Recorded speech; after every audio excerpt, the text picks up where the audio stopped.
Good morning.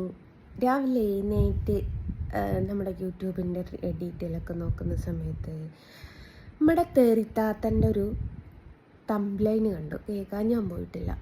അരുണിൻ്റെ അച്ഛൻ ICUവിൽ നിന്നും discharge ആവാൻ വേണ്ടിയിട്ട് പൈസ ചോദിച്ച് ഞാൻ മറ്റേ സ്കാനർ ഇട്ട് തന്നു.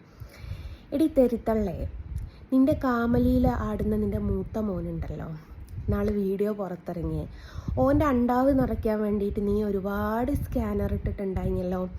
ആ പന്നീൻ്റെ അണ്ടാവ് നിറയ്ക്കാൻ തൊഴിലുറപ്പിനെങ്കിലും വിട്ടാൽ പോരായിരുന്നു ആ പന്നീന.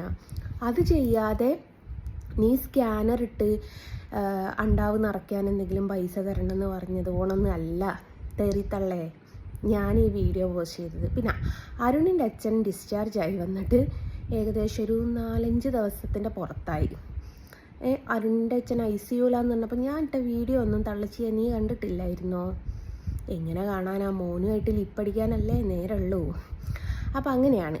ഇനിയിപ്പം അരുണിൻ്റെ അച്ഛനാണ് എന്ന് പറയുകയാണെങ്കിൽ എൻ്റെ പൊന്നാര മോളെ, ആയിട്ട് ആ ഗതികേട് ഏതായാലും അരുണിന് വന്നിട്ടില്ല.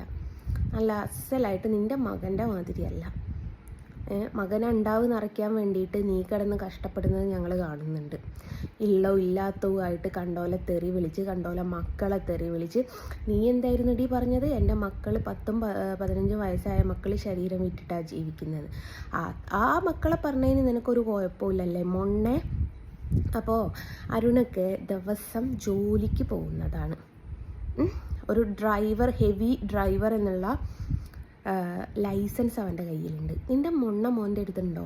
നിൻ്റെ മൊണ്ണ മോൻ ആകെ പറ്റി ഇൻസ്റ്റാഗ്രാമിൽ എനിക്ക് മെസ്സേജ് ചെയ്യാനും എന്നോട് താല്പര്യമുണ്ട്, ഒന്ന് സഹകരിക്കോ എന്ന് ചോദിക്കാനുമാണ്. സത്യം എൻ്റെ അടുത്ത് അതിൻ്റെ സ്ക്രീൻഷോട്ട് സഹിതം ഞാൻ ആർക്ക് വേണമെങ്കിലും തരാം.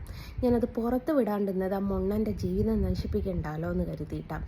അപ്പോഴാണ് ഈ 2 ദിവസം മുമ്പ് രാമലിയിലാടുന്നതിൻ്റെ വീഡിയോ പുറത്ത് പോയത്. ഇന്നതിന് ശേഷം തള്ളച്ചി ഒന്ന് ഒതുങ്ങിയും ഞാൻ വിചാരിച്ചു ഇന്നതിന് ശേഷം അത് നമ്മളെ പുറത്ത് വിടുന്നതിനാണ് തള്ളച്ചി ലൈവിൽ വന്നതെന്ന്. അപ്പോൾ അതിൻ്റെ വിശദീകരണമായിട്ട് തള്ളച്ചി വന്നിട്ടുണ്ടായിരുന്നു. എന്നിട്ട് ആക്കിയതാണോ അല്ലേ? ആക്കാനാണെങ്കിൽ നീ ലൈവിൽ വന്നില്ലേ? ഗതികേടല്ലേ അത്? അപ്പം അങ്ങനെയാണ്. അപ്പം തെറിത്തള്ളേ, എന്നാത്തിനാ കൊച്ചേ, മൂത്തതിൻ്റെ അണ്ടാവ് നിറയ്ക്കാൻ തന്നെ നിനക്ക് 4 നാഴി അരി വേണം. രണ്ടാമത്തെ പറയണ്ട. ഇതിനെയൊക്കെ ആനയാണോ ഡി ഉണ്ടാക്കിയത്? പറയാൻ പറ്റൂല, നിൻ്റെ മക്കളല്ലേ. അപ്പം നിൻ്റെ മക്കളെ പറയുമ്പോൾ മാത്രം നിനക്ക് നോക്കുന്നു, അവരെ നീ എനിമിയായിട്ട് കാണുന്നു, അവരെ നീ വിടൂല എന്ന് പറയുന്നു. അപ്പം മറ്റുള്ളവരെ കുഞ്ഞുങ്ങളെ നിനക്ക് പറയാം അല്ലേ? എന്തല്ലേ? ഏതായാലും ഞാൻ സ്കാനറിട്ട് ഒരിക്കലേ തണ്ടിയിട്ടുള്ളൂ. നീയോ ആഴ്ചക്കാഴ്ചക്ക് തണ്ടുന്നതിൻ്റെ ഡീറ്റെയിൽ വീഡിയോ ഞാൻ ഇടണോ? സ്ക്രീൻഷോട്ട് സഹിതം. ഇതെൻ്റെ അക്കൗണ്ട് നമ്പറാണ്, ഇതിലുള്ള കഴിക്കൂ, എനിക്ക് കേസ് ഉണ്ട്, നാളെ സഹകരിക്കൂ പ്ലീസ് എന്ന് പറഞ്ഞിട്ട് ഞാൻ അവിടെ ഇട്ടിട്ടില്ല. മൊണ്ണത്തള്ളേ. ഏതായാലും നിൻ്റെ അണ്ടാവ് മക്കൾക്ക് നിറയ്ക്കാൻ വേണ്ടിയിട്ട് നീ സ്കാനർ ഇടേണ്ടി ഗതികേട് വന്നിട്ടുണ്ട്. വല്ല വികലാംഗ പെൻഷനും ഉണ്ടാവുകടി, അത് മേടിച്ച് ജീവിക്കാൻ നോക്ക്. ഇല്ലേ വേണ്ട, ആ മൂത്ത മോനെ നീ തൊഴിലുറപ്പിന് വിടടി. ആണുങ്ങൾക്കും തൊഴിലുറപ്പിന് പോവാ. ദിവസം 350 രൂപ കിട്ടും. അതുപോലെ എങ്ങൾക്ക് റേഷൻ അരി മേടിക്കാൻ. തള്ള എന്തൊരു കഷ്ടാതള്ളേ. Shame puppy shame. കഷ്ടമുണ്ട് കേട്ടോ. പോയി ചത്തൂടെ? നിന്നെയൊന്നും കാലനും വേണ്ടല്ലേടി. ആ പോട്ടെ. Good morning, bye, have a nice day.